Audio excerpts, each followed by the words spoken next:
The Pride of Britain Awards are handed out later in London. Ahead of tonight's ceremony, which is on TV later this week, Cheryl Cole's been out to Afghanistan to film a special tribute to frontline troops.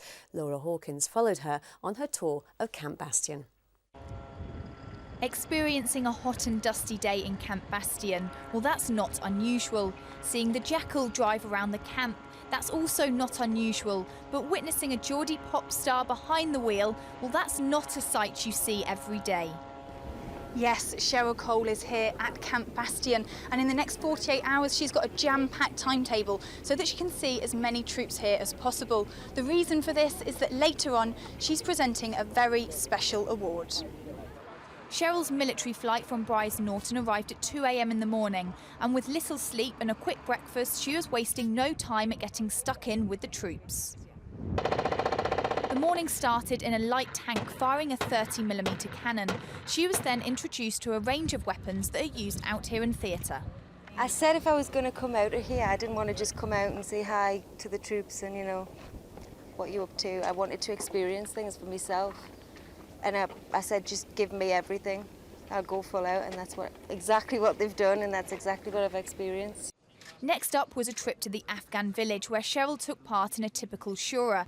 She was then thrown into a mock patrol with 1st Battalion the Rifles. She seemed really interested and keen. I was talking to her, explaining to her why we're doing certain drills. We showed her the VP360, which of course important drill out on the ground. I was explaining to her why we do it, who goes along on it. Yeah, everything that we were doing, she was more than happy to do. Climbing the ladders, climbing off a roof, backwards, although she tried it forwards, so we had to tell her to turn around. Perhaps the most overwhelming and challenging demonstration was a set of battle orders to enter a compound where an insurgent was hiding. After a quick lesson on how to use the rifle and take orders, Cheryl was involved with the operation, including the evacuation of a mock casualty.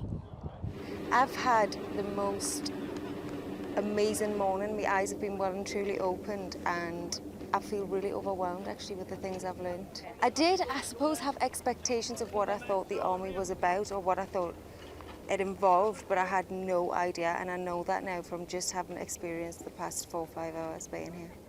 The risk of IEDs out in theatre, the highest threat to troops on the ground. So a demonstration on how they're detected was always going to be part of the timetable. Yeah, Cheryl was in my wagon. We drove up, come across a controlled explosion. She was sat in there while that happened. Got a bit nervous actually when that happened.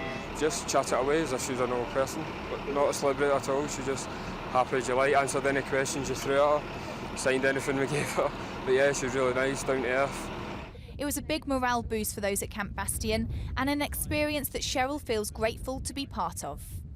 I've always loved the Pride of Britain Awards. It's always been one of my favourite ceremonies because, you know, you go to music awards and all the gorgeous, glamorous red carpet events, but this one's actually special. There's it's people and it's real life circumstances with real life, what I consider to be heroes.